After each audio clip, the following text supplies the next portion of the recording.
Judge yourself by your actions, not by your thoughts.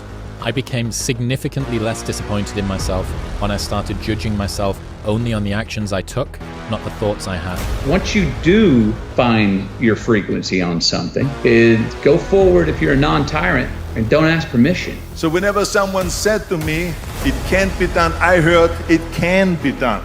When they said no, I heard yes. And when they said it's impossible, I heard it is possible. You know, when you have that level of intentionality and you have real drive and purpose behind what you do, what you say, how you act, on the other side of that, you are slowly defining, day by day, your legacy. Ease is a greater threat to progress than hardship. Well, there isn't anything better to have than a problem that's worth solving, like that's really worth solving, right? And so the more of that you take on, the more you have a reason to get out of bed in the morning, no matter what. Sun don't stop for nobody, man. Sun gonna be up in the morning regardless. Regardless of how I feel and how depressed I am, the sun is gonna shine in the morning. So do you let the days go by and look up and you done wasted a year doing what? Hard work brings great rewards. For most people, they go wrong because they think it's a feeling when execution is a fact. If you come in great, if you come in poorly, it does not matter. You have to do life. And if you're smart, you do life on your terms and you don't let life make you do it on its terms. I dream about it. I visualize it. I see myself being successful. If you can see yourself being successful in your mind, then it will appear in the physical reality. So here's the choice. Life is either meaningful or meaningless. Keep moving, keep growing, keep learning. It's hard for people to be themselves. They don't like themselves. They don't like what they are, and so they like to pretend that there's something more exceptional. You know, but what people really seem to enjoy is people who don't do that.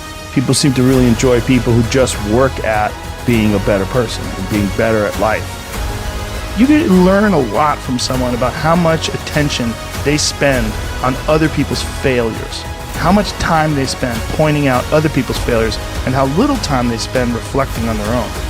I'll be the first guy, you know, if I fuck up, if I get angry at something I shouldn't have got angry with, I pride myself in calling myself out. Because a lot of people have a hard time defining themselves. They define themselves by failure because they've failed. But I'm like, you're not your failures, you're you. Okay, your life is a series of lessons you've learned. Now, if you just dwell on the failures, like that's not healthy, it's not smart, and it's not empowering. What you gotta do is look at those failures and go, well, now you know what not to do.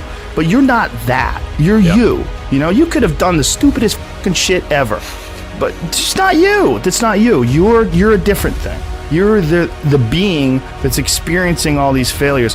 And if you know that they're fuck-ups, then you've learned, okay? If you repeat them over and over again, well, then I can't talk to you. I mean, that's the bright side of tragedy.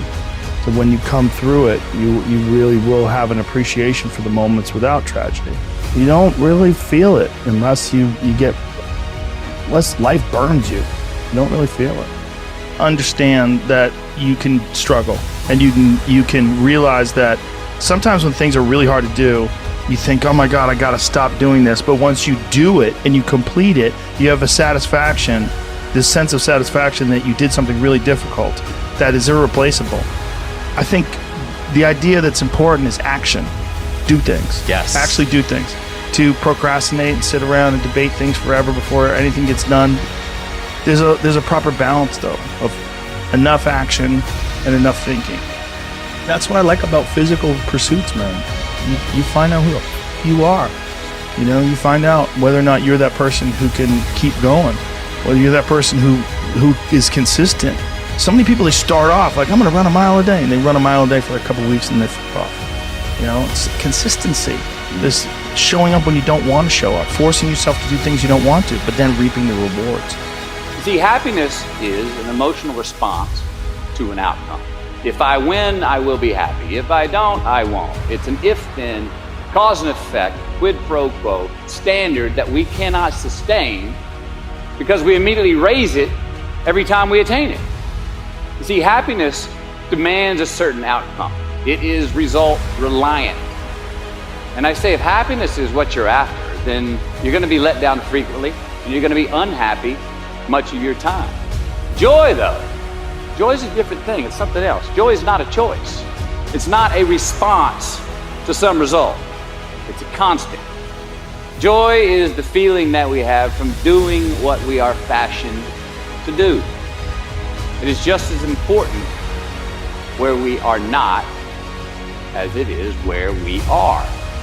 Look, the first step that leads to our identity in life is usually not, I know who I am, I know who I am. That's not the first step. The first step's usually, I know who I am not.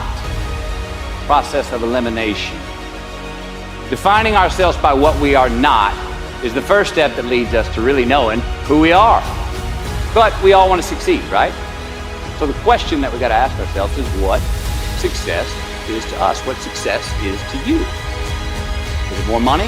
That's fine. I got nothing against money. Maybe it's a healthy family. Maybe it's a happy marriage. Maybe it's to help others, to be famous, to be spiritually sound, to leave the world a little bit better place than you found it.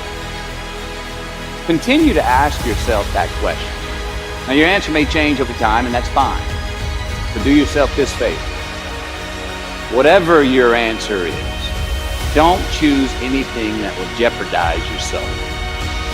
Prioritize who you are, who you want to be, and don't spend time with anything that antagonizes your character.